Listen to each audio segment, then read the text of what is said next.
What's up guys, welcome back to another video. Acura Integra Type S. Acura finally showed us what the Integra Type S is going to look like. It definitely has a wider body style.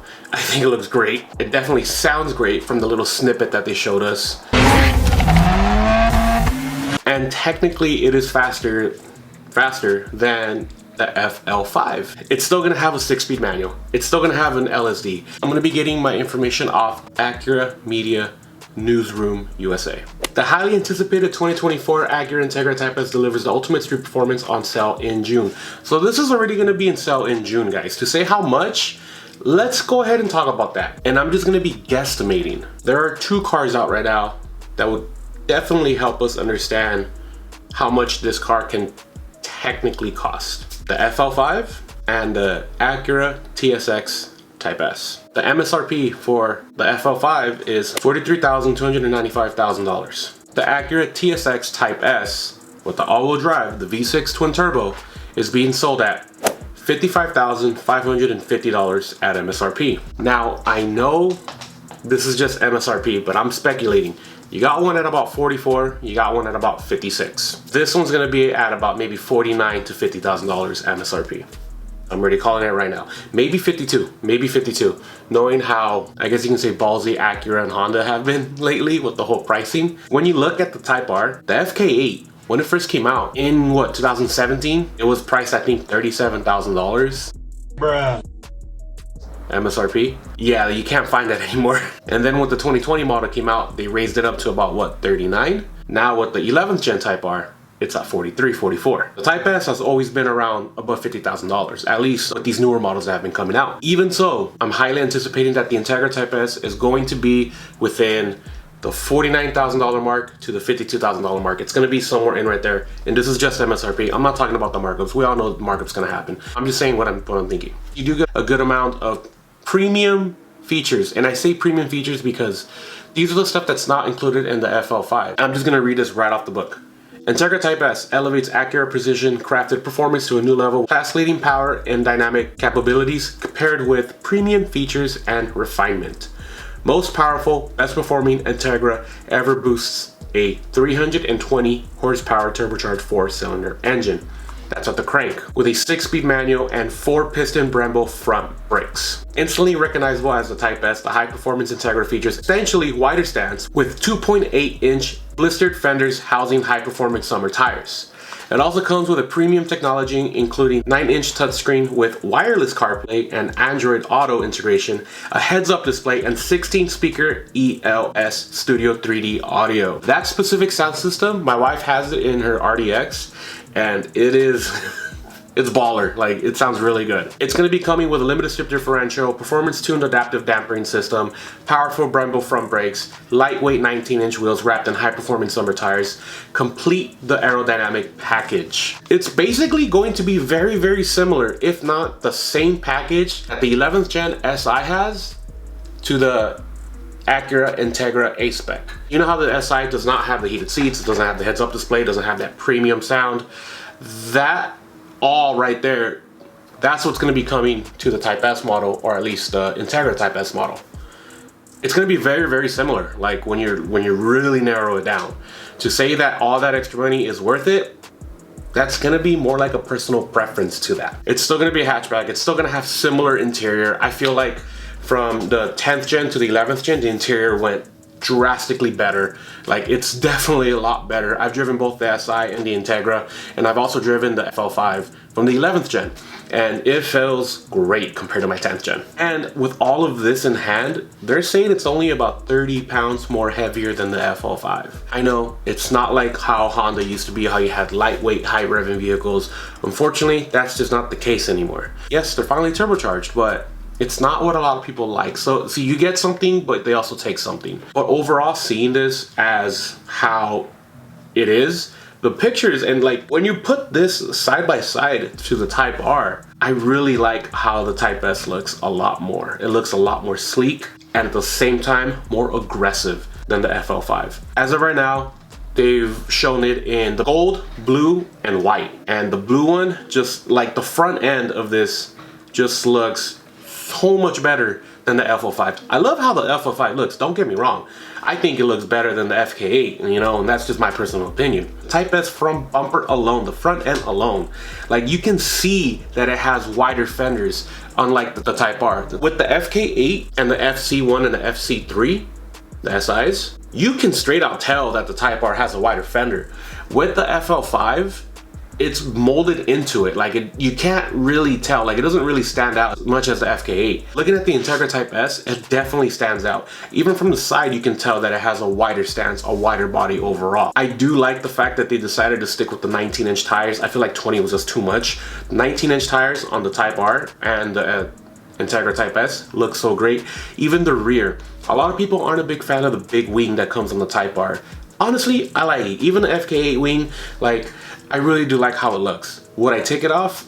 Maybe. You know, if I had the right stuff to make it look good with it, I would definitely take it off. With the Type S, it looks so good just having a wider body and just seeing it from the rear. They are still sticking with the 3-tip exhaust, and it still has an aggressive looking rear. And now looking at it in the gold, specifically the Tiger Eye Pearl, it looks great. Like, you find these on the TLX and the MDX Type S models. It's an exclusive color to those models, or I guess you can say to that trim. But the interior, just looking at this picture alone, I'm fairly familiar with how this looks. SI does have like a half digital cluster. The other one's is not digital. With the Integra, it's all digital cluster. It looks a little bit more refined, a little bit more nicer. The seat's a little bit more comfortable. That's going to be the same thing with this. I don't know how I feel about the white interior with this car. To me, it's not really that big of a deal. I really like the red seats in general. To me, I like red seats or all black. I don't like any other color. At least it's just how I am. I feel like the red seats, regardless of what color this would have been, would have looked a lot better. Acura did state that it is coming with an active exhaust system. So this is definitely gonna sound a lot better than the Type R. It just looks so good in white. Guys, white is like my go-to color. That with like some red interior look baller. And then it's still gonna have the same individual settings as the other ones. Like it's gonna be great. It looks like it is gonna be coming with a red interior. I would prefer red interior. I would not prefer white, you know. So full digital cluster. I'm sure it's gonna have a short gear ratio. It's a very similar hood that it is on the Type R. You know what I'm thinking what people are gonna be doing with the Integra A-Spec? I'm wondering if this is the same sized hood from the Integra A-Spec to the regular. So like, you know how with the 10th gen Civic, the front end is all basically, you can plug and play anything with the 10th gen, from the sedan to the coupe to the hatchback. As long as you rearrange the latch like I did on the Type R hood, because I have an SI, but I have an OEM Type R hood on my car. I'm wondering if you can do that with the 11th gen. So obviously it's a little too early for somebody to say, but like I really like how this hood looks on here. I'm curious to see if anybody's gonna try to retrofit that on their Integra A-Spec. Even so, the mold that stands out on this car is phenomenal. To say which one, and I'm just speaking out, everybody knows the FL5 right now, there's a used one being sold for like $63,000, and that's definitely over MSRP, and that's used. I don't know how they're getting it, trying to sell it used for that much. Whoever bought it probably realized they messed up. I don't know. I don't know what the story is. To say that this is going to be worth it, I don't know. I really feel like Honda in general dropped the ball with the FL5, not with the performance and how it looks, but with the pricing. Like I mentioned earlier in the video, back when it was the FK8 in 2017, the Type R was good for its money, especially if you were able to find it at MSRP or around that price. It competed with the STI, it competed with the Focus RS, and it competed with the Volkswagen Golf R. Like and a lot of other cars out there. And for what you were able to get between all of those cars I mentioned, a lot of people said the Type R was the car that you wanted because of the Honda reliability and everything else that it came with, you know? Now that more years have been passing and Honda realized how popular and how good the Type R is, just Civics in general right now are expensive, you know? I'm not talking about the dealer markup, I'm not talking about the APR, I'm talking about just how much more expensive they are. Look at a 2017 10th gen Civic Si, how much that car was being sold at, versus the 11th gen Honda Civic Si. It's a gap. You know, there's people out there getting the Si at $22,000, $23,000 back when, you know, back in 2017, 2018. That wasn't really that long ago, guys. That was like 5-6 years ago. I know, time changes. I know, everything goes up.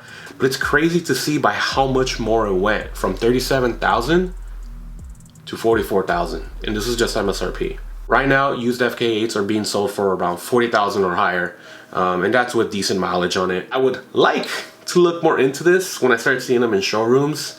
I would like to go see it in person and see what happens, but we all know that the market was just going to be horrendous on these cars, and it's just going to be impossible to try to get these at a reasonable price. So I don't know, what do you guys think? I know that Acura revealed a lot of information, but also kept its pricing to its own, at least by the time this video came out. So to give you like a real pricing range, I don't know, but like I speculated earlier in the video, I think it's going to be around $49,000 to $52,000, and that's being generous. I would be very surprised if they priced this higher than the Type S, than the TLX Type S. What do you guys think? Do you guys think this car is going to be worth it? Do you guys like it? What are the colors you guys think it's going to be coming out in? Do you guys like the interior, the seats? Overall, I really do like this car. I like how it looks. I like how it sounds, even if it was just a snippet. I also like that it has just a little bit more horsepower than the Type R. But we all know what the Type R is capable of doing with that 2.0 motor, and that's a stock formation. With an upgraded fuel system, a tune, and a bigger turbo, this car pushes easily over 450 horsepower. Like, easily. Honda knows what the car's capable of doing. But whatever, that's gonna be it for today's video, guys. What do you guys think? Do you guys want to talk about this or not? Do you guys like it when I do these kind of videos? Anything really helps me out when it comes down to it. I'd like to cover more videos like this in the near future. I do have a couple things coming on for the car and for I guess you can say car features that you guys are gonna really like. Other than that, I'll see you guys in another video. You guys have a good day. Peace.